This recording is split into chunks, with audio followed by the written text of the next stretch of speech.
Veneza vai ser alagada, vai sucumbir à elevação do nível do mar, se bem que eu soube que há projetos de engenharia que já foram construídos para controlar caso isso venha a acontecer e que a cidade seja preservada, mas ela olha para o Bosch, né, e no juízo final. Então, esse tocar de sino aqui só não é a trombeta do Apocalipse, mas é se liga, a gente tem que parar com isso, porque ela, claro, vai a partir da água, né, mas é claramente o clamor desesperador perante o aquecimento global, que está muito grave mesmo.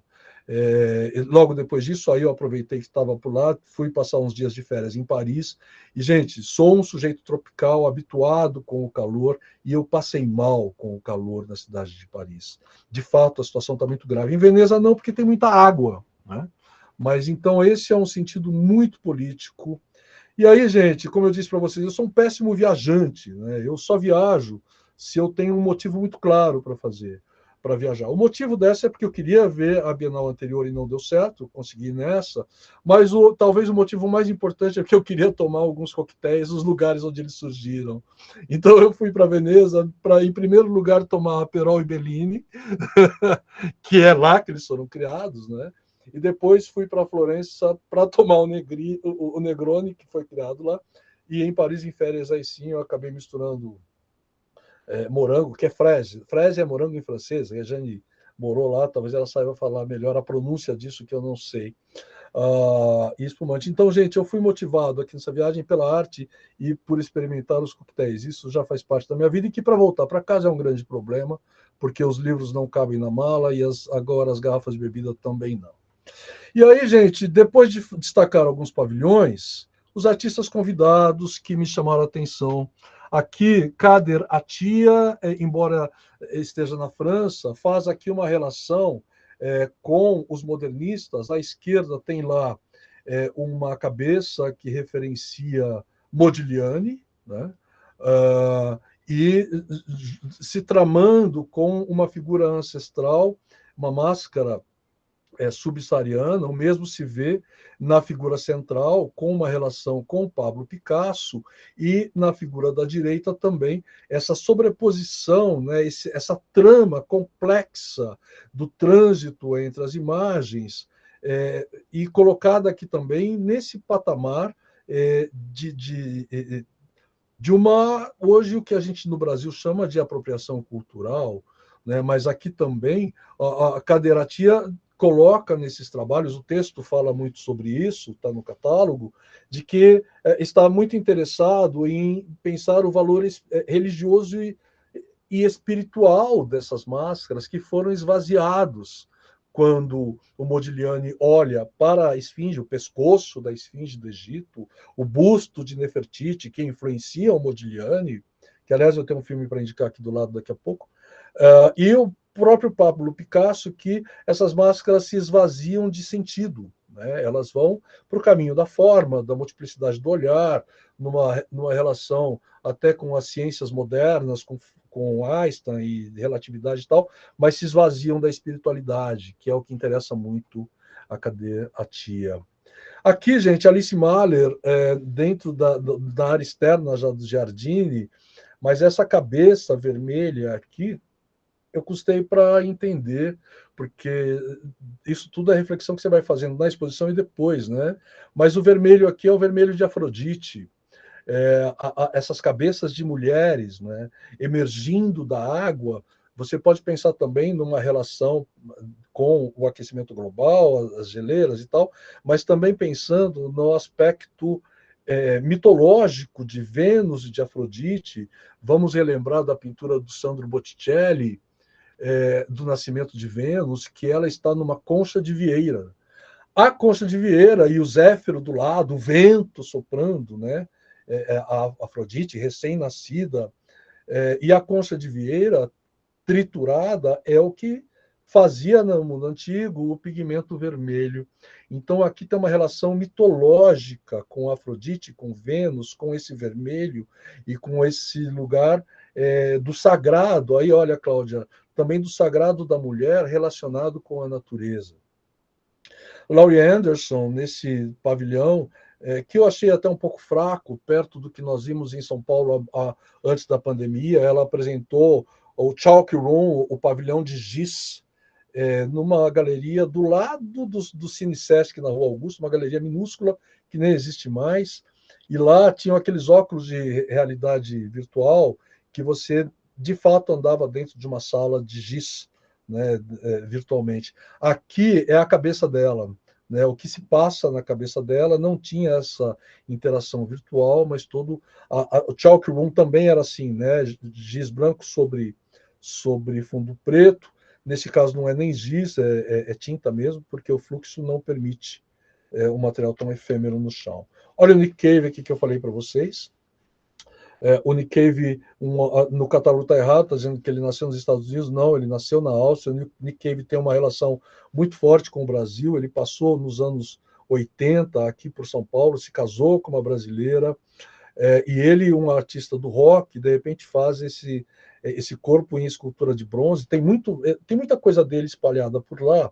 E no fundo, esse painel com essas flores, passarinhos, né, numa coisa de uma estética domiciliar, que são peças que a gente tem dentro de casa, e esse corpo caído, coberto de flores, e ao mesmo tempo o seu próprio corpo esculpido, a sua vestimenta esculpida com essa delicadeza. Nick Cave, a biografia dele eu comprei, mas não li. Biografia não, mas quase autobiografia, que ele escreveu, porque ele perdeu um filho.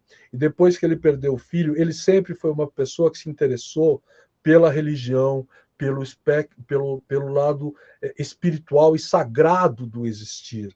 E esse espiritual e sagrado, ele coloca nesse livro, que está em algum lugar aqui de casa, qualquer hora eu pego, e também presente nessas esculturas. E pense, né, um cara do rock fazendo esse tipo de trabalho com muita delicadeza. Aqui da Carolina Caicedo, embora na Inglaterra, ela é colombiana, são sementes esculpidas em madeira e são sementes enormes. Essas esculturas têm, só a parte de madeira da direita deve ter 1,20 m de altura, ou alguma coisa assim, não preciso nem dizer porquê, né? Mas essa questão de pensar na germinação, na origem da vida, lá atrás à direita vê novamente o painel do Nick Cave. Kennedy Yanko, olha o tamanho da escultura, gente, aqui do lado. Vejam a escala humana das pessoas aqui, isso é gigantesco. E tem uma relação muito forte, né? Você vê a destruição, os acidentes de carro e tudo que está aí no mundo atual, mas ao mesmo tempo você vê uma tentativa de extrair uma poesia escultórica que se relaciona com John Chamberlain. O John Chamberlain da pop art, teve uma grande sala do John Chamberlain, agora não vou lembrar em qual Bienal. Miriam, você se lembra se foi na Bienal que você trabalhou? Eu realmente não me lembro, ou se foi logo depois, mas ali nos anos 90 teve uma sala lindíssima. Foi na Bienal que eu trabalhei, foi a 23ª. Foi 23ª, certo, obrigado. E aí, né, esse universo de você poder tirar poesia, mesmo no meio do caos e da destruição. Aqui, Senzene Maracela, da África do Sul, novamente dá para ver a escala aqui, né, disso tudo, dessa tapeçaria, mas aqui essas mantas, gente, elas são usadas em rituais, em vestimentas sagradas dentro da cultura do artista na África do Sul, e essas mantas, elas vêm dessa cultura que acontece em região de mineração. Então, o modo poético de tratar entre as mortes que acontecem dentro das grutas de escavação, que a gente nem fica sabendo, né? Mesmo aqui em Minas Gerais, talvez isso aconteça, a gente nem fica sabendo. Vá lá em Ouro Preto, naquele museu que tem na Praça Tiradentes, que tem um monte de. Não o Museu da Inconfidência, mas o outro que tem ali em frente, que tem a mineração, as rochas, tem tudo. Tem lá no chão uma luneta que você vê o quão claustrofóbico é uma pessoa dentro de uma gruta de mineração. Quando passar por Ouro Preto, quem não viu, veja. E aqui monumentalizado, né, colocando esse grito de desespero nessas cascatas vermelhas de tecelagem. E aqui, Raed, assim, do Líbano, dialogando com os retratos da pop art, com a cultura das celebridades, com até com a pop art de Andy Warhol, do culto à celeb mesmo, e ao mesmo tempo da banalização de que todo mundo hoje é celebridade de todo mundo, as web, os influencers, os digital influencers, nem sempre estão preocupados com nada além do consumo e da própria imagem. Num comentário, a partir de uma imagem, né, de vestimenta e tal, posada, que relaciona-se até com Cindy Sherman, por exemplo, né? Aqui, Dan Lee, que nós tivemos a oportunidade de ver na 35ª Bienal e na Pinacoteca. Alguém chegou a ver essa exposição? Essas flores, elas estão ali, elas são naturais, e elas vão apodrecendo no decorrer da exposição, elas vão secando, elas vão se transmutando no processo natural. As aqui de São Paulo eu vi apodrecerem, elas são consideradas bioarte, bioarte que a gente pensa muitas vezes que passa só por processos tecnológicos por conta do Eduardo Cac. Não, né? Simplesmente é uma flor ali. A de Veneza estava muito seca, mas ainda não chegou a esse estágio de putrefação que chegou na Bienal de São Paulo e na Pinacoteca. Num discurso trans mesmo, né? O prefixo trans, transgênero, transcultural, transnacional, entendeu? O prefixo trans aqui como um conceito poético dessas instalações vivas, né, com seres, com as plantas. Aí o grande destaque que eu trago dessa Bienal é essa igreja do Alfred Barr. Alfred Barr, que expôs o Sesc Pompeia ano passado,